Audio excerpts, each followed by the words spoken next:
और हमने बताया था कि देयर एग्जिस्ट एन एलिमेंट, और जो एक्सक्लेमेशन मार्क है वो हमें यहाँ पर ये शो करता है कि वो एलिमेंट जो एग्जिस्ट करता है वो यूनिक है।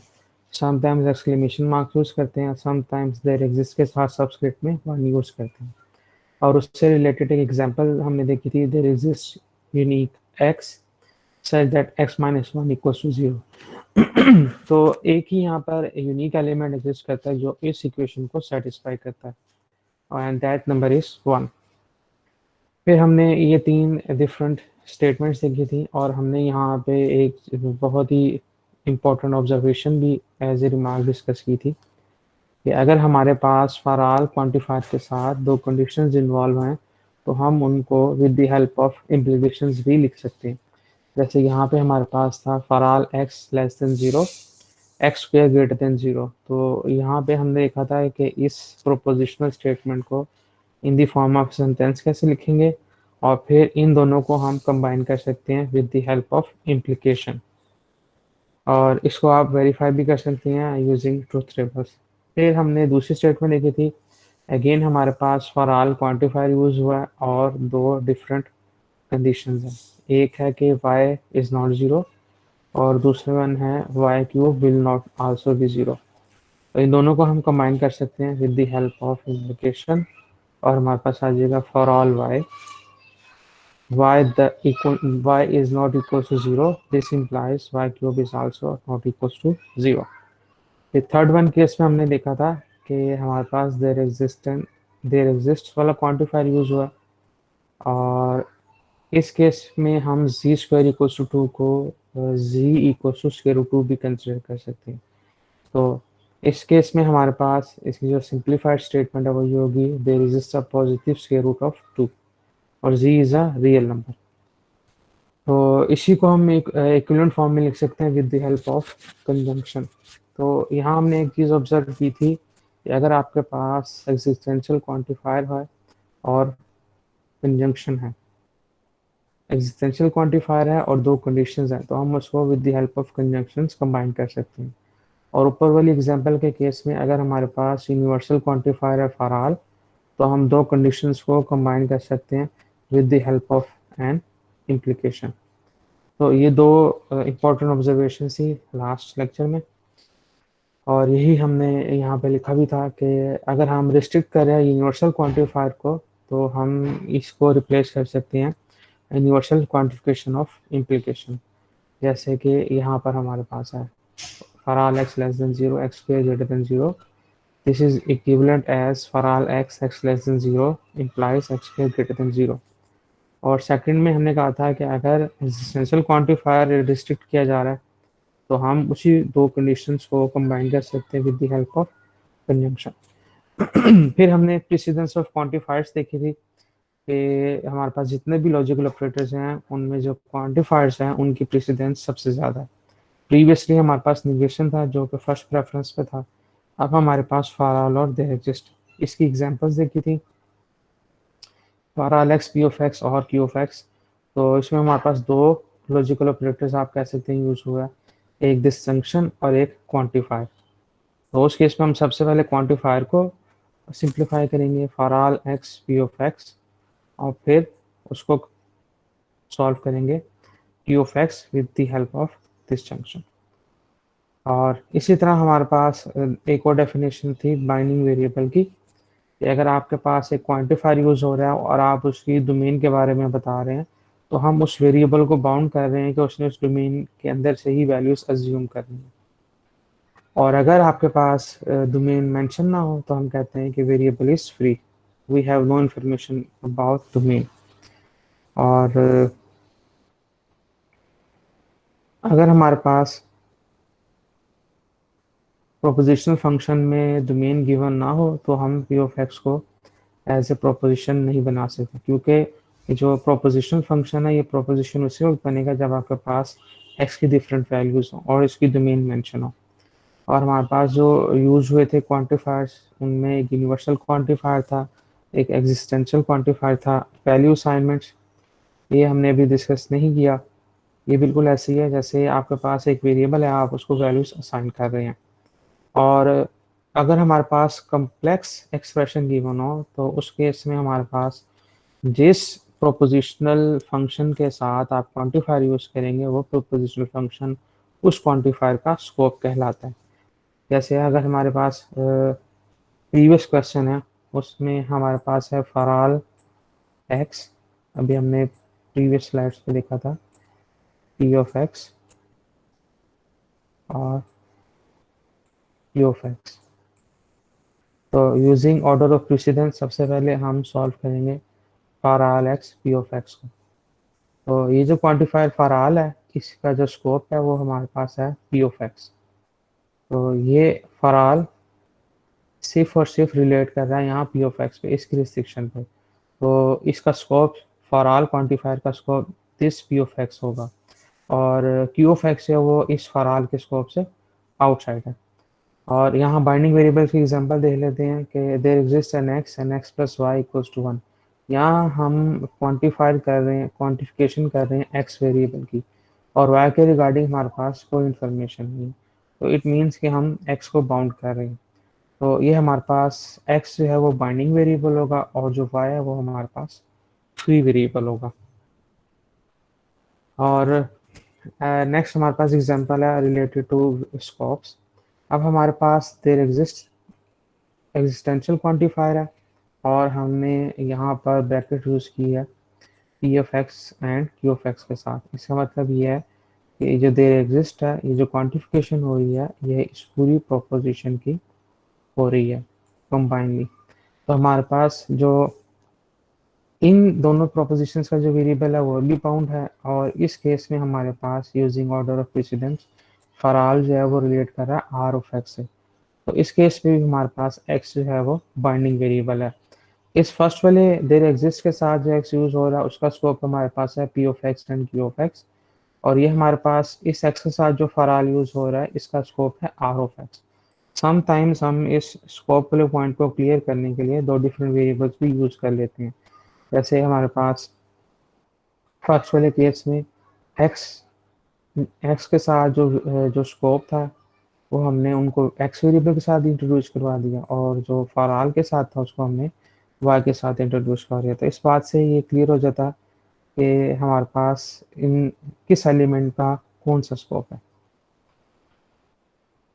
तो इम्पोर्टेंट जो डेफिनेशन हमने की थी इस क्वांटिफायर्स की, उसमें इम्पोर्टेंट पॉइंट हमने ये डिस्कस किया था, जब भी आप क्वांटिफायर यूज करेंगे तो आप उसके साथ उसकी डोमेन मेंशन करेंगे।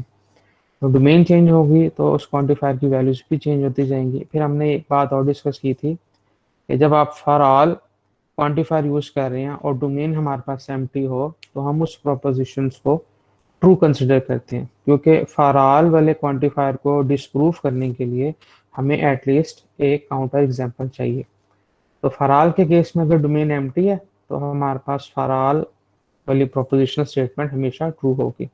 इसी तरह अगर हमारे पास देयर एग्जिस्ट है क्वांटिफायर है और उसके साथ डोमेन एम्प्टी है, तो हम उसको बाय डिफॉल्ट फॉल्स कंसिडर करते हैं, क्योंकि देयर एग्जिस्ट क्वांटिफायर के साथ किसी भी प्रोपोजिशनल फंक्शन को ट्रू प्रूफ करने के लिए आपको एटलीस्ट वन एलिमेंट चाहिए, क्योंकि डोमेन एम्प्टी है और डोमेन में हमारे पास कोई भी सिंगल एलिमेंट नहीं है, तो हम उसको प्रूव नहीं कर सकते।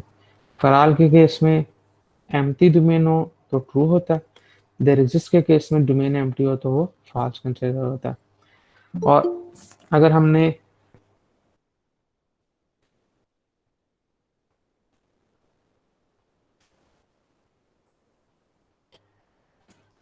अगर हमारे पास दो स्टेटमेंट्स हैं और हमने उनको लॉजिकली इक्विवेलेंट प्रूफ करना है, तो हम उनको प्रूफ करेंगे using bi condition. For example S और टी है, हमें प्रूफ करना है S is equivalent to T, तो हम प्रूफ करेंगे S if and only if T is logically equivalent.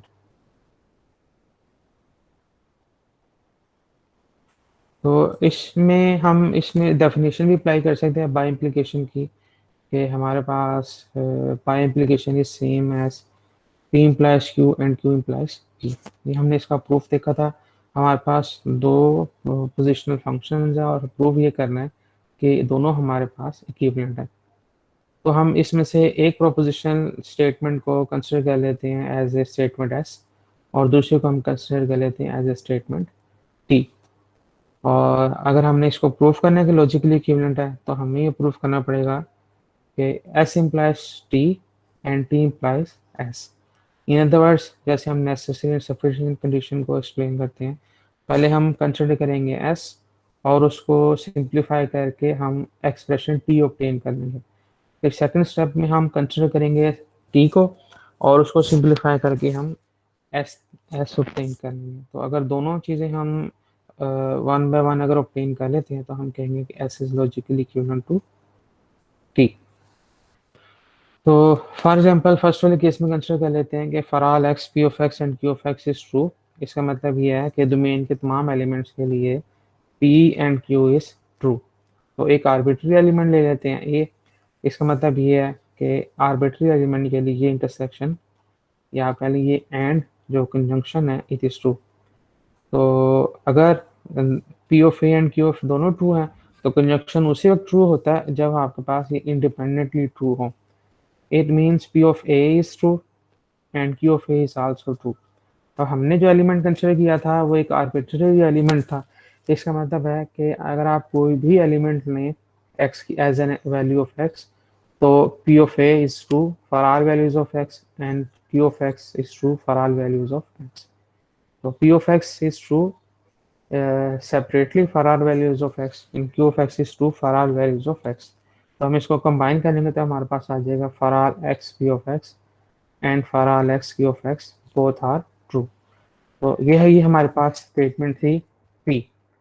तो यहाँ से हमने वन साइडेड इसकी प्रूफ कर लिया कि S if S then T. Next हम प्रूफ करेंगे कि टी एज्यूम कर लेते हैं। तो प्रूफ ये करेंगे कि after some steps we will have S. तो यहाँ हम सपोज कर लेते हैं for all x P of x and for all x Q of x is true. तो अगर आपके पास ये कंजंक्शन ट्रू है इसका मतलब ये है कि दे सेपरेटली ट्रू, क्योंकि conjunction of true proposition is true when both are true independently. तो इसका मतलब ये for all x P of x is true और for all x Q of x is also true. अब हम यहाँ पे एक आर्बिट्री एलिमेंट ले लेंगे डोमेन का विच इज लेट्स से ए। और इसका मतलब यह है कि एक फिक्स एलिमेंट के लिए भी ये दोनों प्रोपोजिशन सेपरेटली ट्रू है। तो कॉमन डोमेन हमारे पास कॉमन है। इसका मतलब ये है कि एक ही पॉइंट के लिए पी ऑफ ए भी ट्रू है और एक ही पॉइंट के लिए क्यू ऑफ ए भी ट्रू है। तो इन दोनों का जो कंजंक्शन है वो भी ट्रू होगा। अब चूंकि ए हमारे पास एक आर्बिट्रेरी एलिमेंट था तो यहाँ से हम कंक्लूड कर सकते हैं कि तमाम वैल्यूज एक्स की तमाम वैल्यूज के लिए हमारे पास इनका जो कंजंक्शन है वो भी ट्रू होगा। तो यहाँ से हमने प्रूफ कर दिया कि T if T then S. तो प्रीवियसली पार्ट में हमने एस इम्प्लाइज टी प्रूफ किया था, यहाँ हमने टी इम्प्लाइज एस प्रूफ कर दिया। It means S is logically equivalent to T. और इस एग्जांपल से हमने एक चीज़ और ऑब्जर्व की है, वो ये कि अगर आपके पास लॉजिकली इक्विवेलेंस हो और हमारे पास यूनिवर्सल क्वांटिफायर विद कंजंक्शन हो तो हम उसको डिस्ट्रीब्यूट कर सकते हैं। मीन्स टू से अगर मेरे पास है फॉर ऑल और दो प्रोपोजिशंस हैं जिसको हम कंबाइन करें with the help of conjunction, it is same as मैं पहले सेपरेटली हर प्रोपोजिशन का क्वांटिफायर ए को ले लूँगा। मीन्स से ये पहले मैं दोनों प्रोपोजिशंस को क्वांटिफाई कर लूँगा with this help of universal quantifier और फिर उन दोनों को मैं ज्वाइन कर लूँगा कंजंक्शन एंड। तो यहाँ पे हमारे पास ये ऑब्जर्वेशन है कि अगर दो proposition with the help of conjunction combined है और उन दोनों का आपने यूनिवर्सल क्वांटिफायर लिया हुआ है तो आप उस यूनिवर्सल क्वांटिफायर को डिस्ट्रीब्यूट कर सकते हैं सेपरेटली ओवर प्रोपोजिशंस। और इसी तरह की हम एक और स्टेटमेंट देखेंगे कि अगर हमारे पास एग्जिस्टेंशियल क्वांटिफायर हो तो जो लॉजिकल ऑपरेटर है वो कौन सा यूज हो तो हम उसको डिस्ट्रीब्यूट कर सकते हैं। तो अगर हमारे पास एग्जिस्टेंशियल क्वांटिफायर है तो हो, और हमारे पास जो लॉजिकल ऑपरेटर डिसजंक्शन है तो हम इसको डिस्ट्रीब्यूट कर सकते हैं। मीन्स जो से अगर मेरे पास है फॉर ऑल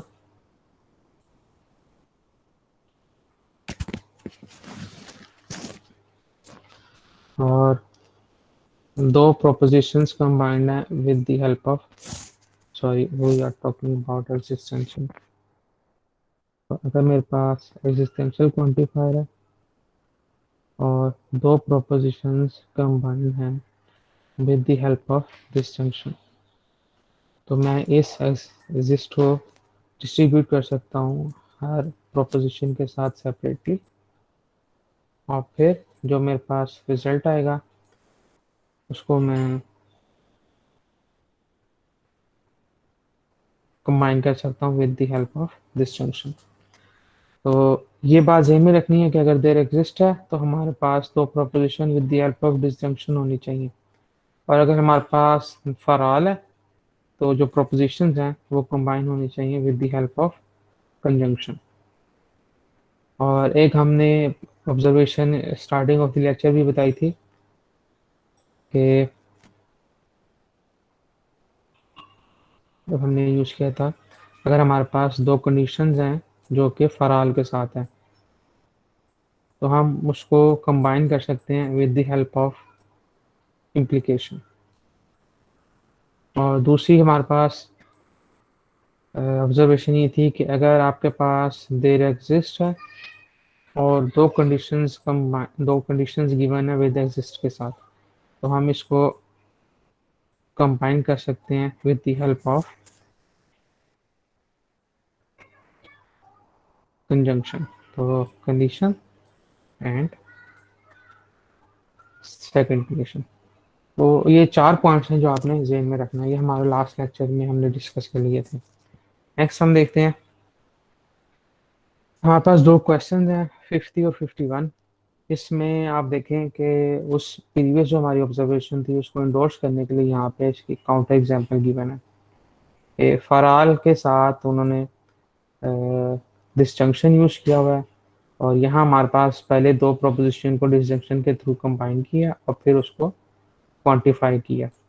तो यहाँ हमने चेक करना है कि इसका आंसर और इसका आंसर जो है दोनों मैच नहीं करते, और इसी तरह this is not logically equivalent to this one.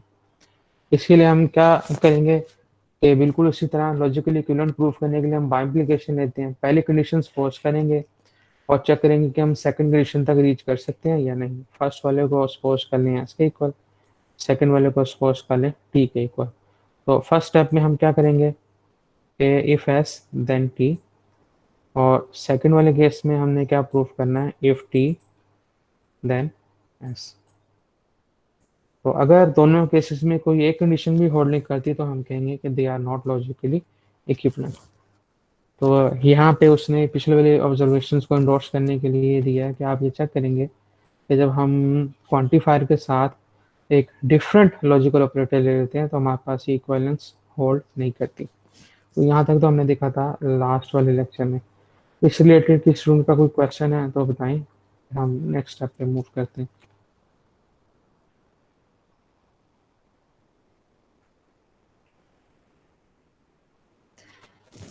किस चीज़ की लिमिट आप बात कर रहे हैं, यहाँ कौन सी लिमिट है हमारे पास?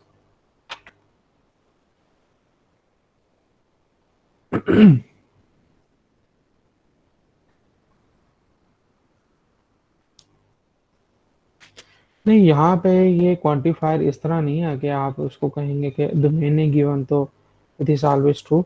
यहाँ पे हमने ट्रूथ इस एक्सप्रेशंस में हमने ट्रूथ वैल्यूज नहीं देखनी।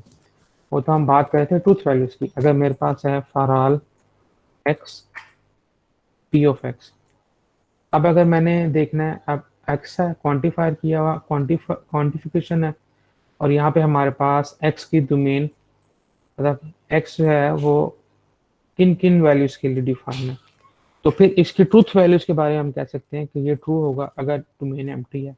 अगर डोमेन गिवन है तो हम one by one her points पे चेक करेंगे। यहाँ जो अभी हम जो पॉइंट डिस्कस कर रहे हैं उस केस में हम इसकी ट्रूथ वैल्यूज नहीं चेक कर रहे, हम तो सिर्फ इस बात को डिस्कस कर रहे हैं कि एक लॉजिकल एक्सप्रेशन को उसके इक्विवेलेंट लॉजिकल एक्सप्रेशन में रिप्लेस किया जा सकता है या नहीं। फॉर एग्जाम्पल जो हमारी पिछली एग्जाम्पल्स थी उसमें हम ये कह सकते हैं कि अगर हमने ट्रूथ वैल्यूज चेक करनी है इस फंक्शन की, it is same as to find the truth values of this expression. तो विदाउट राइटिंग और without checking the truth values हम तो जस्ट एक लॉजिकल एक्सप्रेशन को दूसरे लॉजिकल एक्सप्रेशन के इक्विवेलेंस प्रूफ करें। तो इक्विवेलेंस प्रूफ करने के लिए हमने उसमें उसकी बाय इम्प्लीकेशन डिफाइन करनी है, राइट। तो अभी हम ट्रूथ वैल्यूज का नहीं करें, ट्रूथ वैल्यूज तो प्रीवियस वाले एग्जांपल्स में दिया था हमने। और कोई क्वेश्चन?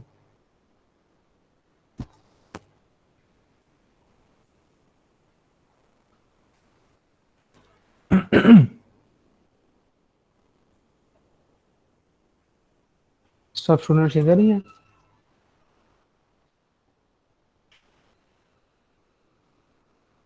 आप अपने रोल नंबर्स के साथ नाम लिख के एंटर करें चैट्स में, ताकि मैं आपकी अटेंडेंस मार्क करूं।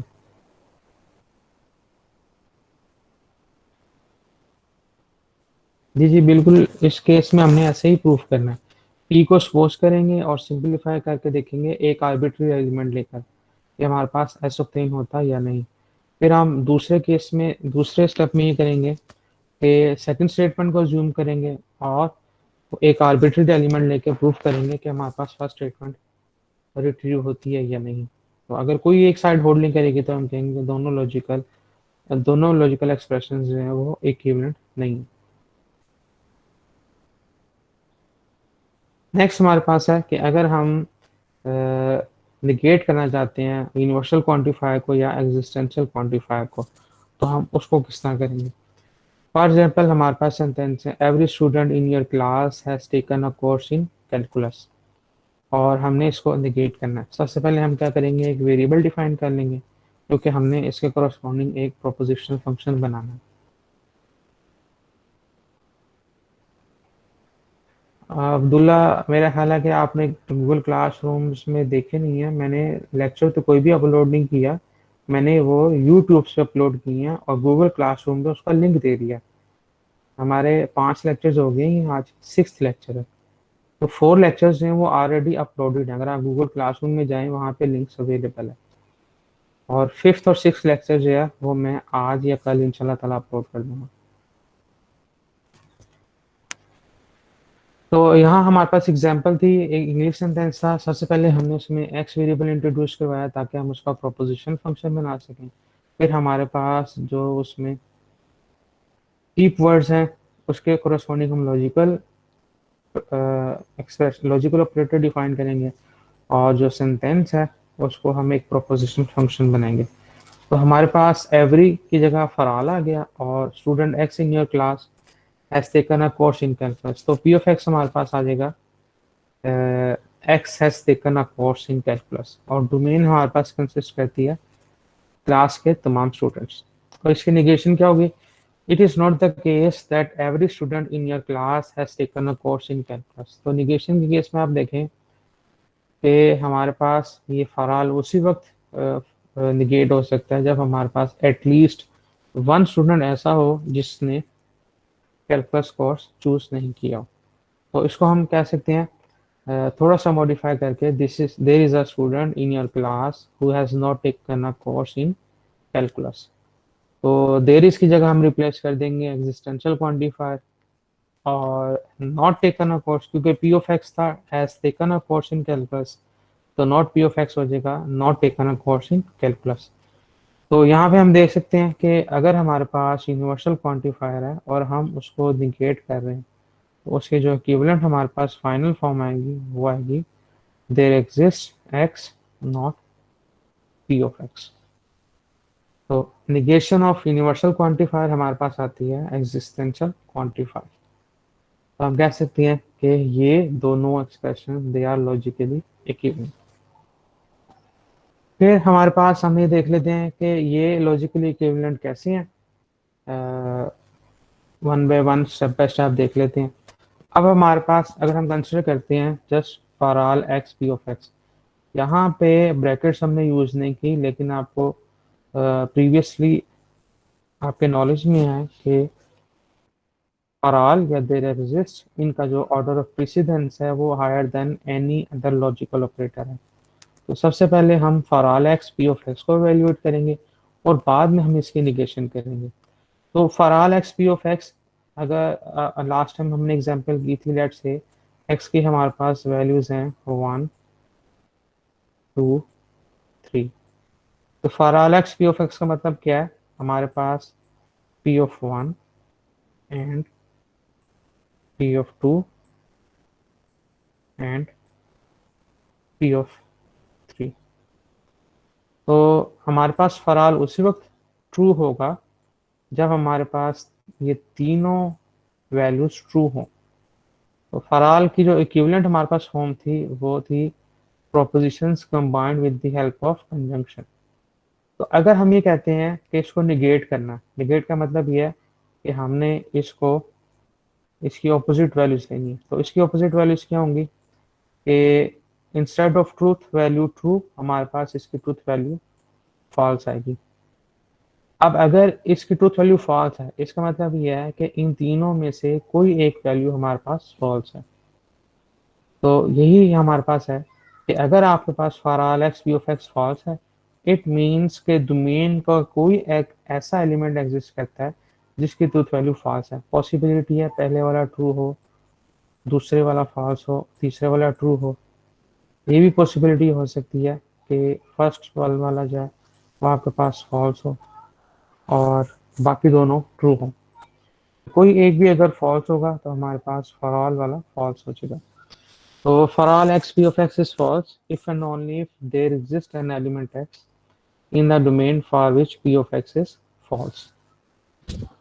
तो हम कह सकते हैं this holds if and only if there is an element in x for which not p of x, क्योंकि अगर p of x false है, अभी प्रीवियस केस में हमने कहा था कि p of 1 है and let's say p of 2 है एंड p of 3 है। अब इसमें से लेट्स से हमारे पास जो p of 2 है वो फॉल्स है, p of 1 भी ट्रू है, p of 3 भी ट्रू है। अब इनमें से कोई एक फॉल्स है, इसका मतलब है कि एज ए कंजंक्शनल स्टेटमेंट इसकी जो ट्रूथ वैल्यू है वो हमारे पास फॉल्स आएगी। तो पी ऑफ टू फॉल्स है, इसका मतलब है हमारे पास जो नॉट पी ऑफ टू है दैट वुड बी ट्रू। तो जो एक एलिमेंट डिफर करा था ट्रूथ वैल्यू में बाकी दूसरे एलिमेंट्स के साथ, हमने उसका निगेशन ले लिया और यहाँ पे जो फॉर था, फॉर को हमने रिप्लेस कर दिया देयर एग्जिस्ट एन एलिमेंट। और वो जो एलिमेंट होगा, क्योंकि हमें नहीं पता कि वो डोमेन के किस एलिमेंट के लिए निगेशन है, उस एलिमेंट को हमने निगेट कर दिया। तो इसको हम लिख सकते हैं कि for all negation of for all x p of x is same as there exists x not p of x। इस वाले केस में एक बात इंपॉर्टेंट है, वो ये कि प्रीसिडेंस लेफ्ट वाले केस, लेफ्ट वाली साइड जो है हमारे पास, उसमें हम for all x P of x पहले एवेल्यूएट करेंगे फिर उसकी निगेशन करेंगे, और सेकंड वाले केस में पहले हम उस प्रोपोजिशन को निगेट करेंगे और फिर बाद में उसको क्वांटिफाई करेंगे। लेकिन आपने सेम क्वेश्चन फिर पूछा, यहाँ पे हम इसकी ट्रूथ वैल्यूज की बात नहीं कर रहे, यहाँ हम इस बात पे इंटरेस्टेड नहीं है कि हमारे पास इस प्रोपोजिशन के ट्रूथ वैल्यूज क्या हों। यहाँ हम सिर्फ ये देखना चाह रहे हैं कि अगर एक आपके पास लॉजिकल एक्सप्रेशन गिवन है विद क्वांटिफायर, क्या हम उसकी लॉजिकल इक्विवेलेंट फॉर्म लिख सकते हैं।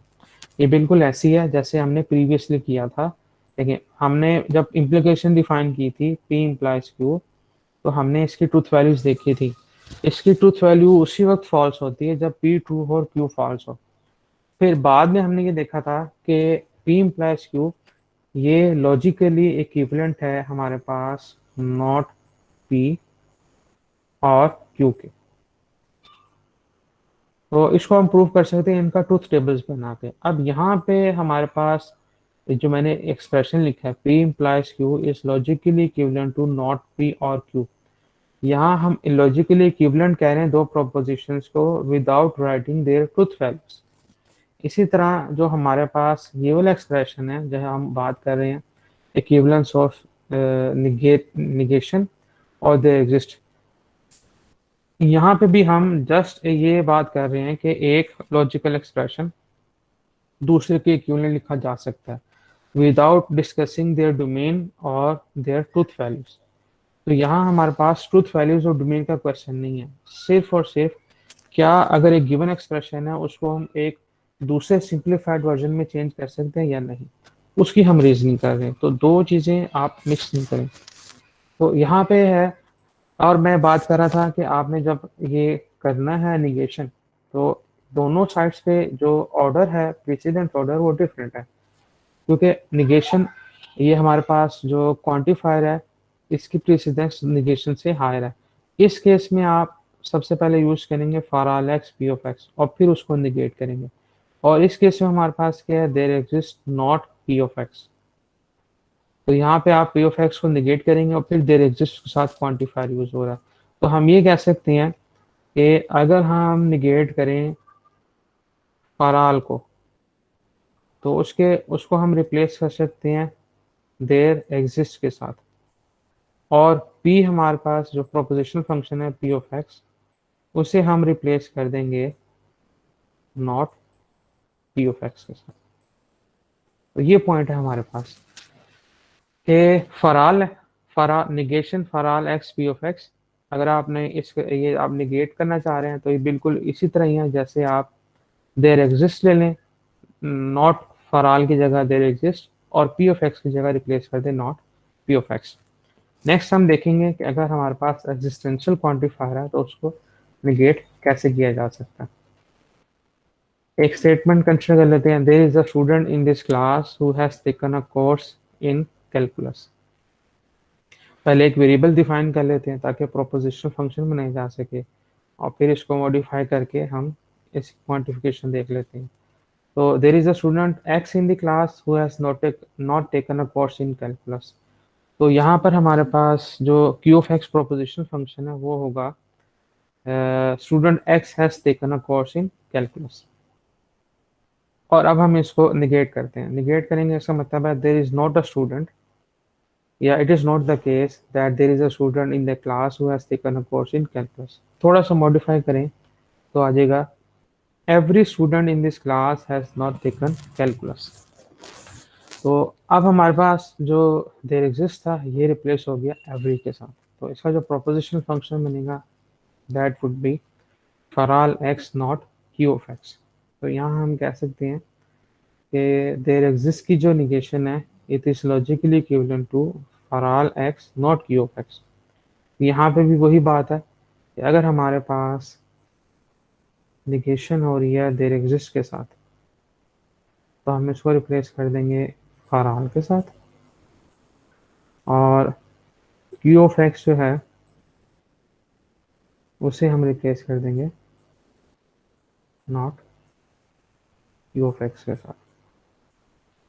तो फॉर ऑल की निगेशन देयर एग्जिस्ट की निगेशन फॉर ऑल, और प्रोपोजिशनल फंक्शन को रिप्लेस कर देंगे उसके निगेशन के साथ।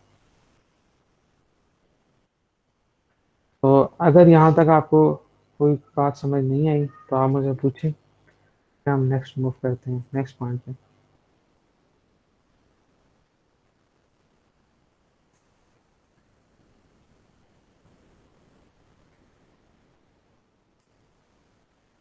No question.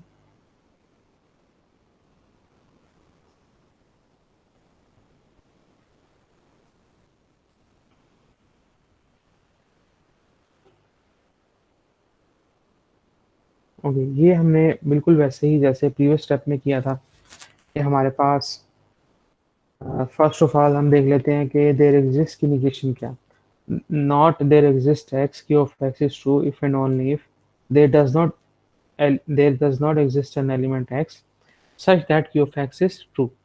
और there exist को हमने जब इसके इक्विवेलेंट फॉर्म्स बनाई थी तो हमने देखा था there exists q of x, it is same as conjunction of proposition functions with domain values। let's say मेरे पास domain values हैं x1 और q of x2। तो अगर मैं कहूँ कि ये प्रोपोजिशनल फंक्शन मेरे पास ट्रू नहीं है, इसका मतलब ये है कि हमारे पास अ, ये भी फॉल्स है फर्स्ट वन वाला, और दूसरा भी फॉल्स है। इसको हम कंसिडर कर सकते हैं बिल्कुल ऐसे ही जैसे एक हमारे पास यूनियन होता है दो सेट्स का। तो अगर हमारे पास एक एलिमेंट यूनियन में नहीं है तो वो दोनों ही सेट में नहीं होगा। तो यहाँ हम बात करें negation of there exist x Q of x.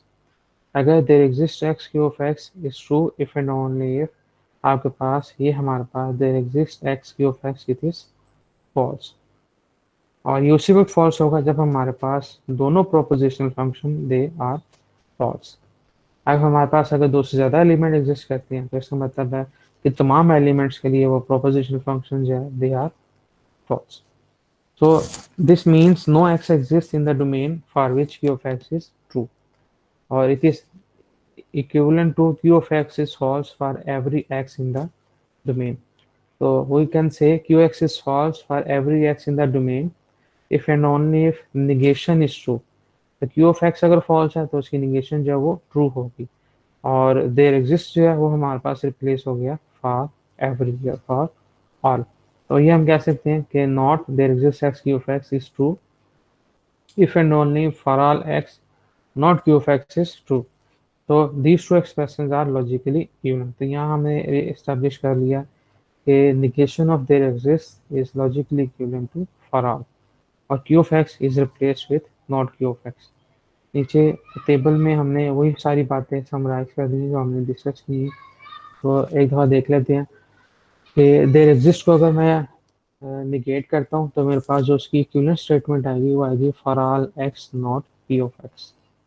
अब हम देखते हैं कि देर एग्जिस्ट की निगेशन कब ट्रू होगी। ये उसी वक्त ट्रू होगी जब हमारे पास पी ऑफ एक्स हर डोमेन के एलिमेंट के लिए फॉल्स हो। और फॉल्स कब होगी? जब हमारे पास एक ऐसा एलिमेंट एग्जिस्ट करे जिसके लिए ट्रू हो, बाकी सबके लिए ये फॉल्स हो। एक से ज़्यादा एलिमेंट भी एग्जिस्ट कर सकते हैं, लेकिन हमारे पास जो मिनिमम क्राइटेरिया वो एक्स के लिए। नेक्स्ट निगेशन हमारे पास है फॉर ऑल की। तो फॉर ऑल की निगेशन है, इसकी इक्विवेलेंट स्टेटमेंट हमारे पास आ जाती है there exist x not P of x. और फॉर ऑल की निगेशन ट्रू कब होगी? जब हमारे पास कोई एक ऐसा एलिमेंट एग्जिस्ट करे जिसके लिए P of x is false. और ये निगेशन ट्रू कब होगी? जब हमारे पास हर एक्स एलिमेंट के लिए पी एक्स इज सॉरी, जब ये फॉल्स कब होगी? जब हर एलिमेंट के लिए P of x is true. तो वही बातें हैं जो हमने डिस्कस की हैं, और इसको इन्हें समराइज कर दिया एक छोटे से पेपर में। तो क्वेश्चन आपका वो बताएं।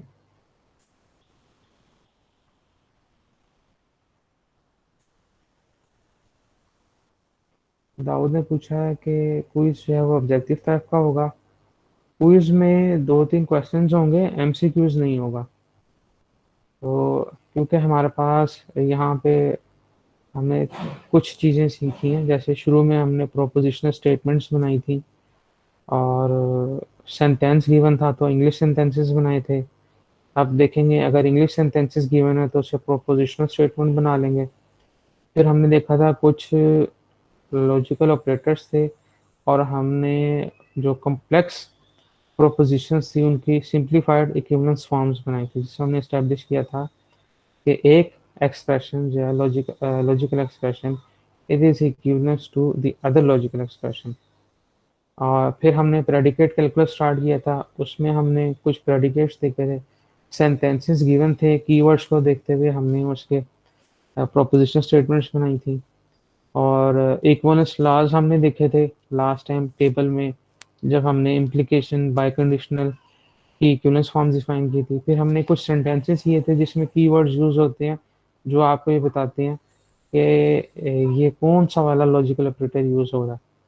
तो इस तरह के तीन चार सवाल होंगे, दो दो मार्क्स के या 3 मार्क्स के होपफुली। तो जिसमें आपने सेंटेंस है तो आपने उसको चेंज करना होगा प्रोपोजिशनल स्टेटमेंट में, या एक लॉजिकल एक्सप्रेशन गिवन है उसकी इक्विवेलेंट फॉर्म बनानी है, या आपके पास एक क्वांटिफायर और प्रोपोजिशनल फंक्शन गिवन है, आपने उसकी निगेशन या इक्विवेलेंस फॉर्म्स बतानी है, या आपने उसको ट्रांसलेट करना है एक इंग्लिश सेंटेंस में। या ये हो सकता है कि आपके पास एक क्वांटिफाइड एक्सप्रेशन गिवन हो और आपने बताना है कि उसकी ट्रूथ वैल्यूज ट्रू होंगी या फॉल्स होंगी। तो 3-4 क्वेश्चन होंगे छोटे छोटे, 2-2 मार्क्स के, या एक 2 मार्क्स का और एक 3 मार्क्स का। देखिए डेरिवेटिव्स के लिए मैंने आपको कहा था कि आपको प्रैक्टिस करनी पड़ेगी। लॉजिकल टेबल, इक्विवेलेंस टेबल जो है वो आप याद करें, उसकी प्रैक्टिस करें बार बार। और मैंने कुछ 3-4 एग्जांपल्स हैं वो स्लाइड्स में भी गिवन थी, क्लास में भी डिस्कस की हैं। एक दो क्वेश्चन मैंने आज फिर एक्सरसाइजेज में से ही लिए हैं और उसके सॉल्यूशंस आज मैं डिस्कस करूंगा लास्ट मिनट्स में आपके साथ। ये तो आज का लेक्चर है ना, देयर एग्जिस्ट वाला। तो it is not seems fundamental और इट इज नॉट ट्रिवियल, क्योंकि जब आप मैथ में कोई चीज़ प्रूफ करते हैं तो आपको उसके साथ लॉजिकली प्रूफ करना पड़ता है। आप बुक्स लें और उसमें देखिए हर स्टेप जो है वो दूसरे स्टेप के साथ कैसे चेंज हो रहा है। तो ये जो आपने लिख दिया है फंडामेंटल या ट्रिवियल, इसके कोई मार्क्स नहीं। आपको स्टेप बाय स्टेप प्रूफ करना पड़ेगा। आज जो हमने डिस्कस किया था S is equivalent to T, आप इसकी जो रीजनिंग है उसको आप स्टडी करें, उसको अगेन एंड अगेन पढ़ें और आपको डिफरेंस नजर आएगा कि एक स्टेप जो है वो दूसरे स्टेप से कैसे डिफर कर रहा है। तो आपने मैथमेटिक्स में कोई चीज़ भी प्रूफ करनी है, उसकी प्रॉपर रीजनिंग देनी है, फिर आपने प्रूफ करना। ओके, और कोई क्वेश्चन भी स्टूडेंट का तो बताएं।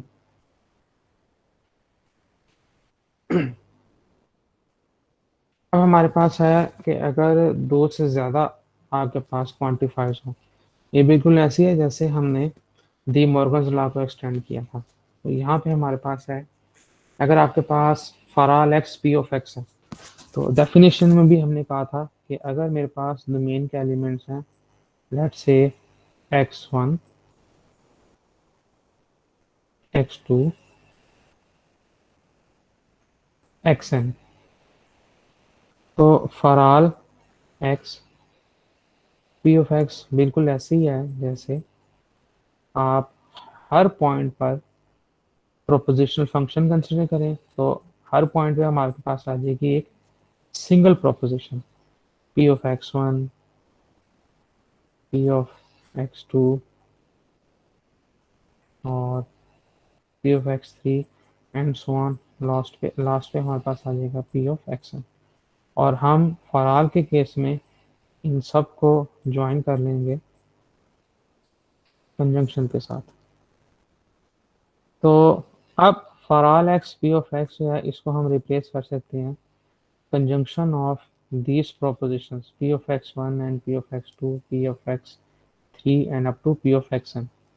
अब अगर हम इस for all x P of x को निगेट कर रहे हैं, तो बेसिकली हम ये जो प्रोपोजिशन फंक्शन है p of x1 and p of x2 and so on up to p xn, हम इसको निगेट कर रहे हैं।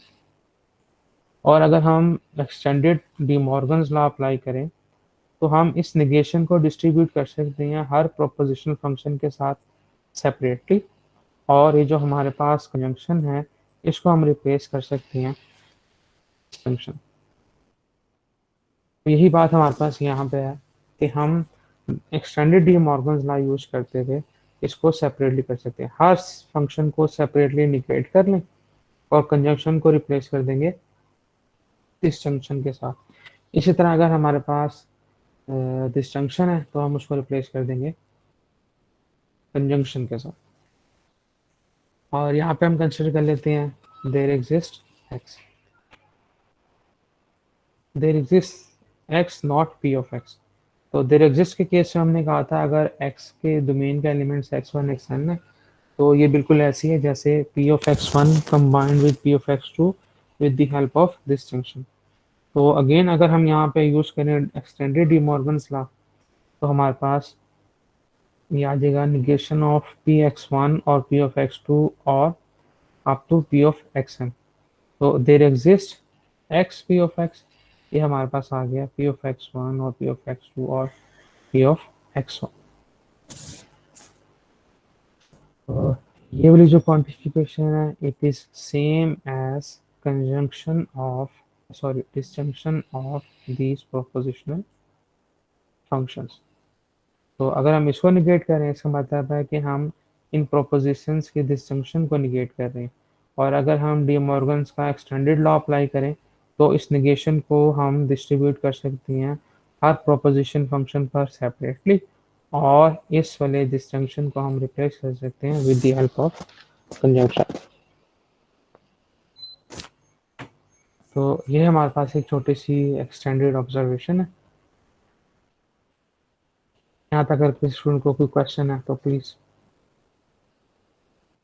आज के लेक्चर आज के लेक्चर से जो पहले पहले हमने काम किया वो सारा इंक्लूड होगा। और ये हमने जो देयर एग्जिस्ट जो एग्जिस्टेंशियल क्वांटिफायर है, यहाँ तक जितना काम किया वो सारा इंक्लूड है। आज वाला जो है वो हम देख रहे हैं निगेशन, वो इसमें इंक्लूड नहीं है, या equivalence of quantifiers, this is not included. तो नेक्स्ट हमारे पास है इंग्लिश सेंटेंसेस गिवन है, और हमने इनकी निगेशंस करनी है, और पीछे जो हमने निगेशन में रूल्स देखे हैं फॉर ऑल के लिए और देयर एग्जिस्ट के लिए, वो सब हमने इस पे अप्लाई करनी है। क्वेश्चन है, what are the negation of the statements there is an honest politician and all Americans eat cheese burgers. ये दो डिफरेंट स्टेटमेंट्स हैं, दोनों का हम सेपरेटली ही निगेशंस देखेंगे। फर्स्ट केस में हम क्या कर लेते हैं, इसका प्रोपोजिशनल फंक्शन बनाने के लिए पहले हम इसमें एक वेरिएबल एक्स इंट्रोड्यूस करवा देंगे और साथ में एक प्रेडिकेट भी। तो let's say H of x जो है वो प्रोपोजिशनल फंक्शन है जिसमें हमारे पास X is honest is sentence. तो there is an honest politician, तो देर इज कीवर्ड है जो हमें रिप्रेजेंट करता है, जो हमें ये बता रहा है कि हमारे पास एग्जिस्टेंशियल क्वांटिफायर यूज होगा। तो there is an honest politician, इसको हम लिख सकते हैं देर exist x H of x, और डोमेन हमारे पास क्या है, ऑल पॉलिटिशियंस। और अगर हमने इसकी निगेशन करनी है तो हमारे पास होगी not there exist x H of x, और यूजिंग प्रीवियस डिस्कशन जो हमारे पास देर एग्जिस्ट की निगेशन है ये इक्विवेलेंट होती है फॉर ऑल के। तो हम क्या करेंगे, देर नॉट देर एग्जिस्ट इसको रिप्लेस कर देंगे फॉर ऑल के साथ, और एच ऑफ एक्स को रिप्लेस कर देंगे इसकी निगेशन के साथ।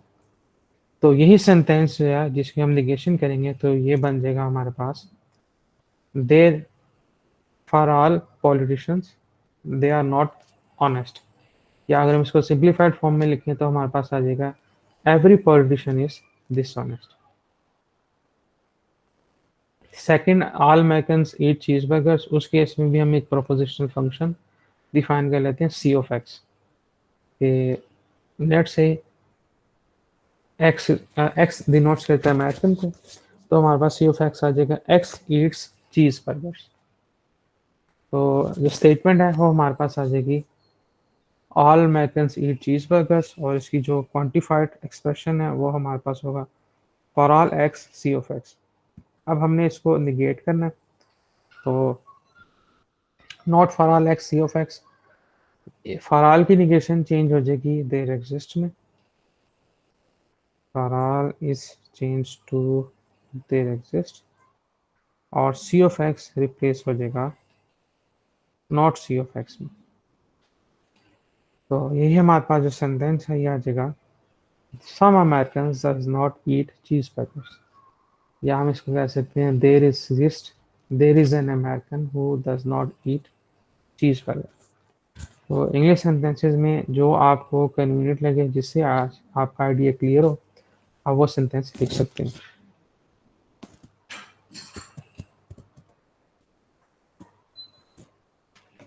नेक्स्ट क्वेश्चन, अब यहाँ पे हमारे पास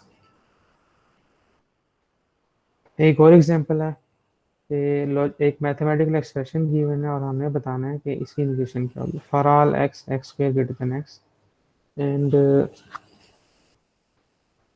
there exist x x square equals to 2। तो for all x, for all की निगेशन करेंगे तो हमारे पास आ जाएगा देयर एग्जिस्ट एक्स, और p हमारे पास है x square greater than x. तो अगर हम इसको निगेट करेंगे तो ग्रेटर देन वाला जो साइन है वो चेंज हो जाएगा लेस देन इक्वल्स टू में। तो यहाँ पे आप देख सकते हैं पहले मैंने निगेशन ऑफ फॉर ऑल को रिप्लेस किया देयर एग्जिस्ट एक्स के साथ, और x square greater than x की जो निगेशन है वो हमारे पास आ गई है, they X square less than equals to X. Next हमारे पास है there exist x x square equals to 2। इसकी निगेशन करनी है, तो हम सबसे पहले क्या करेंगे, देयर एग्जिस्ट को रिप्लेस कर देंगे फराल के साथ, और एक्स स्क्वायर इक्वल्स टू 2 इसको हम रिप्लेस कर देंगे इसकी निगेशन के साथ। तो इसकी निगेशन हमारे पास आ जाएगी not x square equals to 2। तो एक्स स्क्वायर इक्वल्स 2 है, तो जब हम इसको निगेट करेंगे हमारे पास आ जाएगा x square not equals to 2।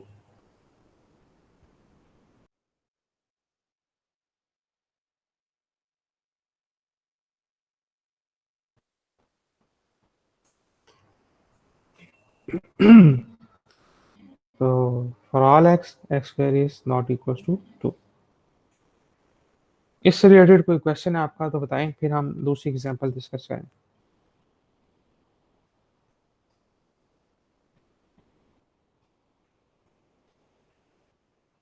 तो सिर्फ और सिर्फ मुझे जुल्कर नैन के मैसेज आ रहे हैं, बाकी स्टूडेंट्स किधर हैं?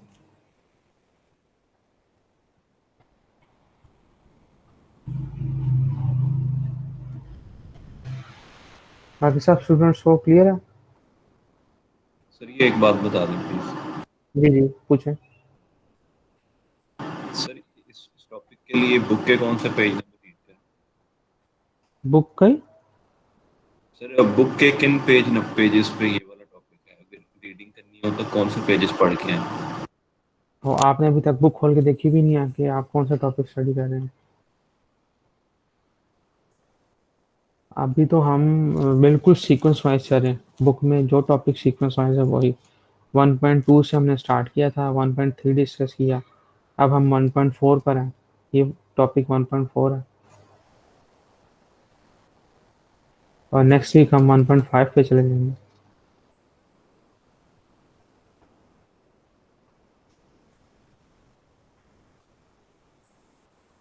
ओके, नेक्स्ट क्वेश्चन है हमारे पास, ये हमने प्रूफ भी करना है for all x P of x implies q of x, और there exist x p of x and not q of x are logically equivalent।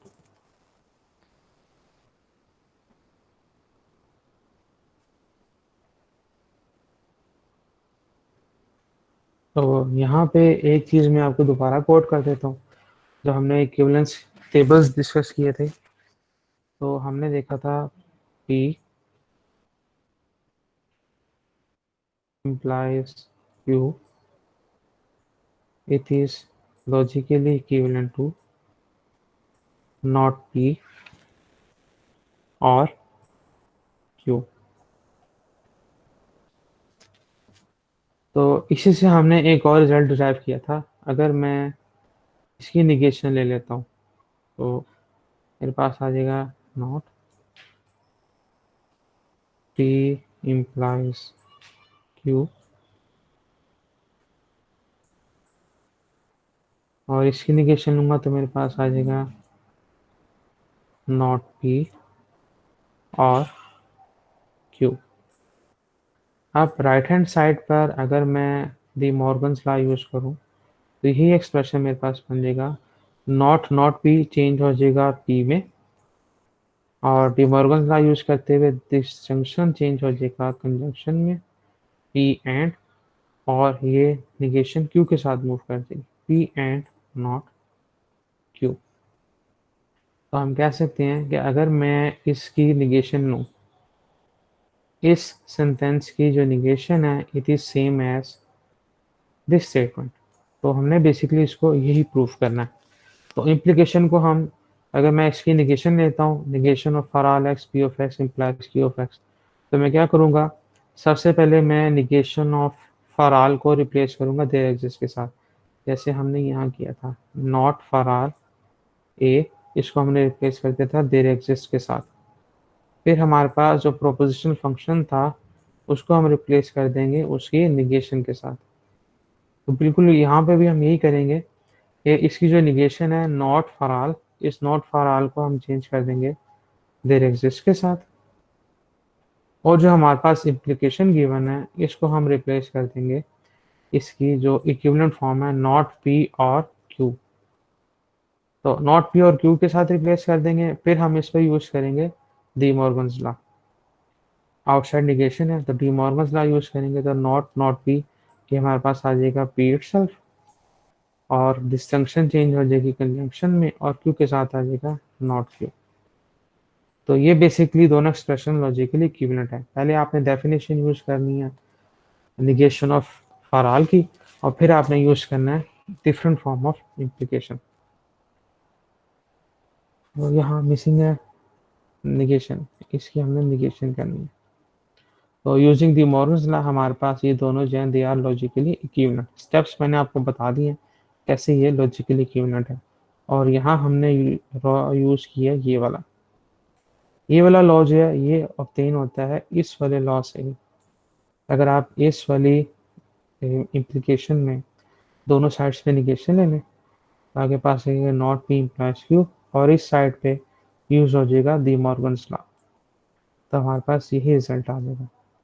तो इस केस में भी हमने क्या किया, सबसे पहले यूज किया नॉट फॉर ऑल ए, इसको रिप्लेस कर दिया देयर एग्जिस्ट के साथ, और फिर p of x not Q of x, इसको रिप्लेस करेंगे निगेशन ऑफ स्टेटमेंट को रिप्लेस करेंगे इसकी निगेशन के साथ not P of x implies p of x. तो टेबल से not p implies q is same as p and not q, तो वो हमारे पास यही आ जाता है। तो both are logically equivalent.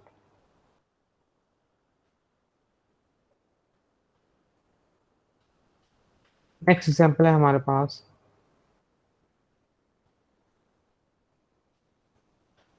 some student in this class has visited Mexico and every student in this class has visited either Canada or Mexico। तो हमने इन स्टेटमेंट्स को एक्सप्रेस करना है यूजिंग प्रेडिकेट्स एंड क्वांटिफायर्स। तो फर्स्ट वाला sentence consider कर लेते हैं, some student in this class has visited Mexico. तो यहाँ पे हम अगर इसका प्रोपोजिशनल फंक्शन बनाना है तो हम एक वेरिएबल इंट्रोड्यूस करेंगे, लेट्स से एक्स, और जो कीवर्ड हमारे पास सम है उसको हम रिप्लेस कर देंगे देयर एग्जिस्ट के साथ, और जो हमारे पास प्रेडिकेट है वो हमारे पास आ जाएगा विजिट मैक्सिको। तो जो सेंटेंस है this would be there is a student in this class with the property that the student has visited Mexico, और domain of this quantifier would be our student in this class. तो हमारे पास जो sentence है वो आ जाएगा there exist X M of X, where M of x proposition function है और it is declaration about x has visited Mexico। और इम्पोर्टेंट चीज़ यहाँ पर क्या है कि अगर हम कंसिडर कर रहे हैं domain consist of students in this class, अगर हम इसमें डोमेन चेंज करें तो हमारे पास यहाँ पर एक और प्रोपोजिशन डिफाइन करनी पड़ेगी, और उसकी फॉर्मुलेशन क्या होगी वो हम देख लेते हैं। फॉर एग्जांपल अगर हमारे पास वो स्टूडेंट्स भी हैं जो कि इस क्लास एक क्लास के अलावा भी है, तो उस केस में हम सेंटेंस कैसे बनाएंगे, there is a person x having the properties that x is a student in the class and x has visited Mexico. तो यहाँ पे हमारे पास दो प्रोपोजिशनल फंक्शन आएंगे। पहला प्रोपोजिशन फंक्शन वो डिक्लेरेशन होगी कि x student of the class, और जो दूसरा है वो हमारे पास डिक्लेरेशन होगी कि that student has visited Mexico. तो इसको हम कैसे लिखेंगे, पहले वाले प्रोपोजिशन को हम लिख लेते हैं कि S of x, x is a student in this class, और दूसरे वाले को हम लिख लेते हैं एम ऑफ एक्स जो हमने ऑलरेडी डिफाइन किया हुआ, एक्स हैज विजिटेड मैक्सिको। तो अब हमारे पास जो प्रोपोजिशनल फंक्शन बनेगा वही होगा there exist x, there exist some student x, there exist some person x such that x is the student and x has visited Mexico। तो यहाँ पे अगर आप को याद हो तो हमने जो starting of the lecture discuss किया था, अगर मेरे पास फराल के साथ दो कंडीशंस कंबाइन हो रही हैं तो इसको हम लिख सकते हैं फराल और दोनों प्रोपोजिशंस को हम कंबाइन कर सकते हैं with the help of implication. इसी तरह अगर हमारे पास देयर एग्जिस्ट है और दो कंडीशंस हैं, तो हम उसको लॉजिकली क्यों नहीं लिख सकते हैं देयर एग्जिस्ट, और दोनों कंडीशंस को कंबाइन कर सकते हैं with the help of conjunction. तो यहाँ पे भी हमने यही किया कि there exist some person x in the university such that x is the student in the class and x has visited Mexico. तो पिछले केस में हमारे पास डोमेन में सिर्फ एक ही क्लास थी, तो हमारे पास वहाँ पे एस ऑफ एक्स डिफाइन करने की ज़रूरत नहीं थी। लेकिन यहाँ पे हमने जनरलाइज कर दिया, हो सकता है कि वो हम जो कम्युनिटी कंसिडर कर रहे हैं वो अदर देन दिस क्लास की हो। तो वहाँ पे हमने एक रिस्ट्रिक्शन ये भी लगा दिया कि जो पर्सन हम कंसिडर करेंगे उनमें से हमने वो पर्सन चूज करने जो इस क्लास के स्टूडेंट। इसी तरह ये एक छोटा सा रिमार्क है कि हम इस जो देयर एग्जिस्ट वाला है इसमें हमने एंड ही यूज किया, इम्प्लीकेशन क्यों नहीं यूज की? क्योंकि इम्प्लीकेशन में आपको पता है इम्प्लीकेशन सिर्फ उसी वक्त फॉल्स होती है अगर पहले वाला ट्रू हो और दूसरा वाला फॉल्स हो।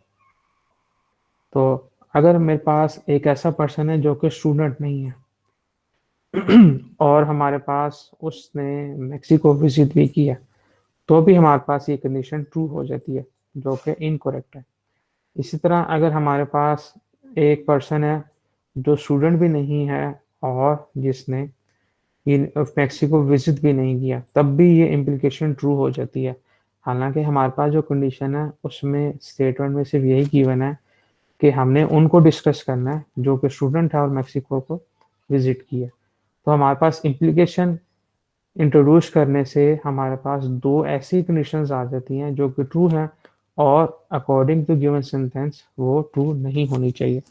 तो इसलिए हम यहाँ पर एंड को इम्प्लीकेशन के साथ रिप्लेस नहीं कर सकते।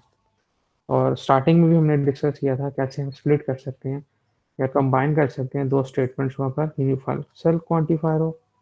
और देखिए कुरैशी ने मुझसे पूछा कि हमारे पास कंजंक्शन की जगह डिस्जंक्शन होनी चाहिए। देखिए अगर आप फर्स्ट स्टेटमेंट पे जाएं, एग्जाम्पल जो हमारे पास है उसको हम देखें। एग्जाम्पल में हमारे पास है some student in this class has visited Mexico. अब अगर आप रिप्लेस कर देते हैं और किस वक्त ट्रू होता है? और हमारे पास दोनों में से कोई एक भी ट्रू हो तो वो ट्रू हो।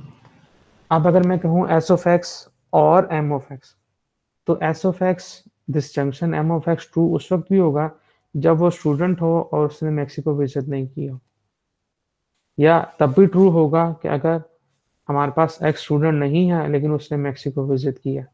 हालांकि क्वेश्चन में हम डिस्कस कर रहे हैं कि हमारे पास स्टूडेंट है और उसने मेक्सिको विजिट किया। थोड़ी सी चेंज हमने ये की थी कि डोमेन हमने क्लास की जगह ओवरऑल ऑडियंस कर दी थी। अगर हम डोमेन कंसिडर करते हैं just with in a class, तो हमें एस ऑफ एक्स इंट्रोड्यूस करवाने की जरूरत ही नहीं है, क्योंकि डोमेन में जितने भी एलिमेंट्स हैं वो सब के सब एक ही क्लास के स्टूडेंट हैं। फिर सेकंड केस में हमने क्या किया, सिर्फ चेंज ये चेक करने के लिए कि प्रोपोजिशनल सेंटेंस में क्या चेंज आता है, हमने डोमेन पूरी क्लास की जगह एक ओवरऑल ऑडियंस ले ली। तो हम जस्ट बात कर रहे हैं एक क्लास के इन्वायरमेंट के लिए, तो इसीलिए हम उसमें एस ऑफ एक्स इंट्रोड्यूस करवाना ज़रूरी है।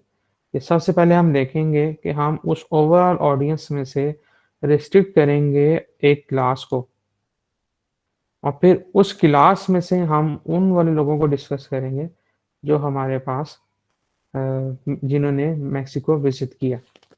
आई होप कि ये क्लियर है अब आपको। तो इसमें अगर मैं छोटी सी डायग्राम बनाने की कोशिश करूं तो देखिए मेरे पास पहले जो था मेरे पास हमारे पास एक सेट था ए।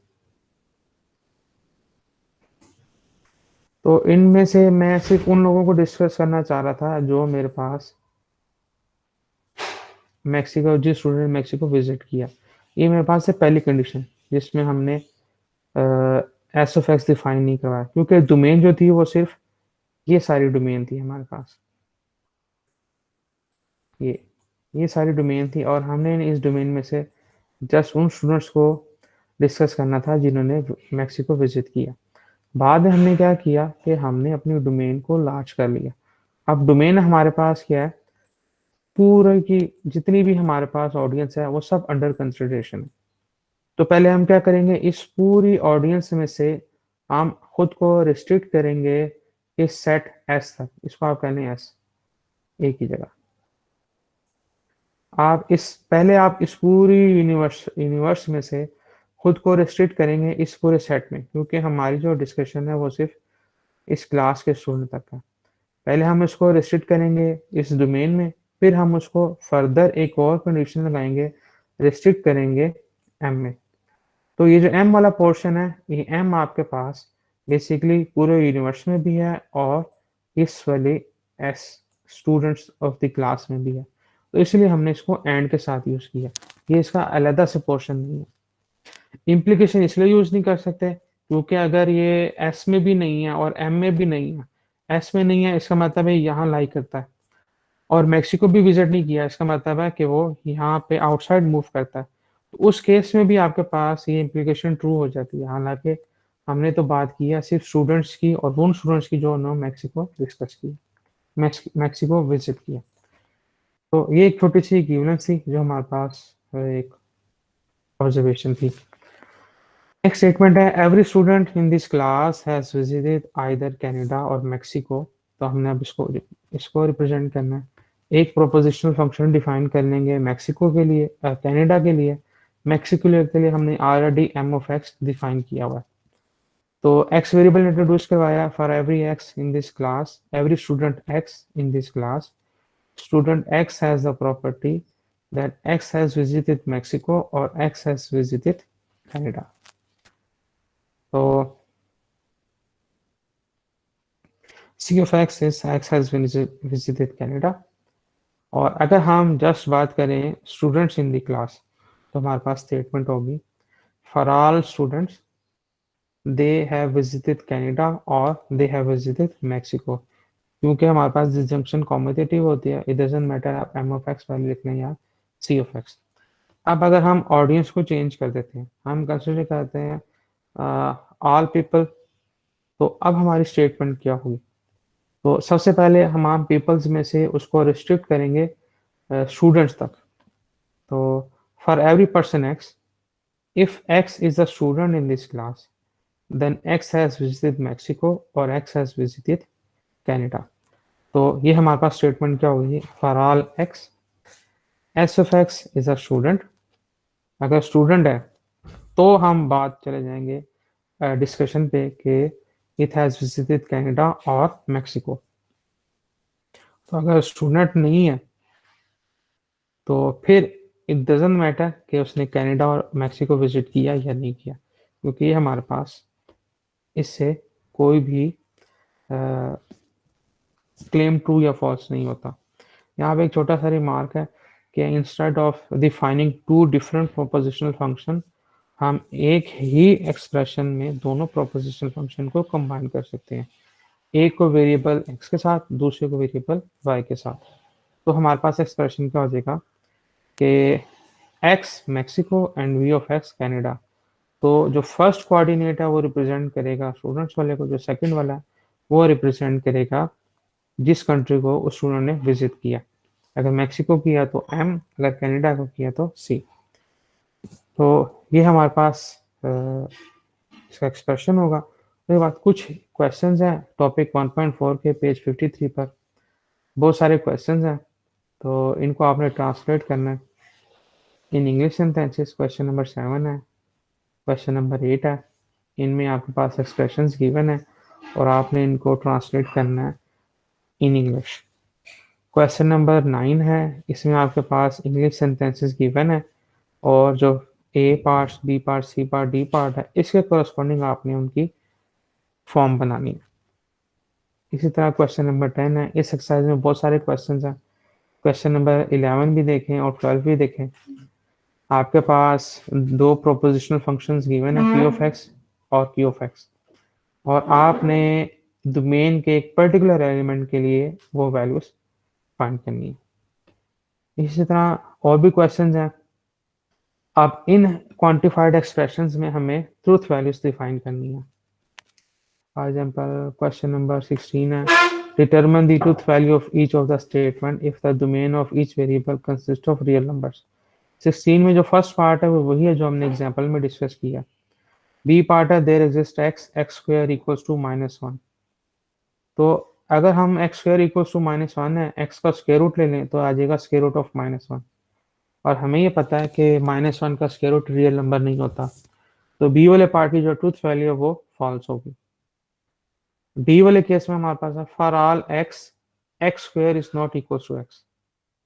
तो अब हमने अगर इसको डिसप्रूव करना है तो हमें एक ऐसा नंबर ढूंढना पड़ेगा जिसका स्क्वायर उस नंबर के इक्वल ही है। तो जीरो हमारे पास रियल नंबर है, जीरो का स्क्वायर लें तो जीरो के इक्वल आता है, और वन का स्क्वायर लें तो वन के इक्वल आता है। इसका मतलब है इसकी जो ट्रूथ वैल्यू है वो फॉल्स है। इस तरह बाकी क्वेश्चंस भी हैं।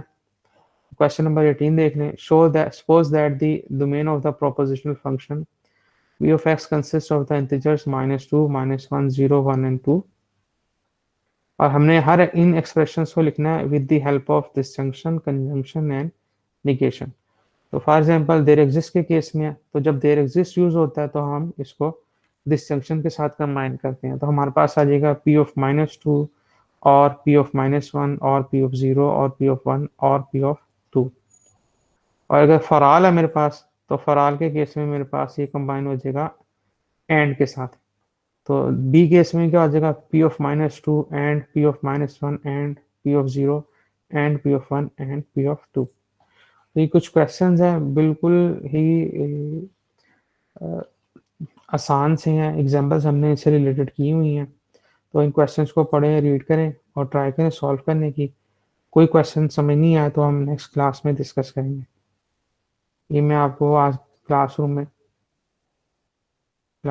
मैं अटैच कर दूंगा आपको। कोई क्वेश्चन है आपका तो बताएं।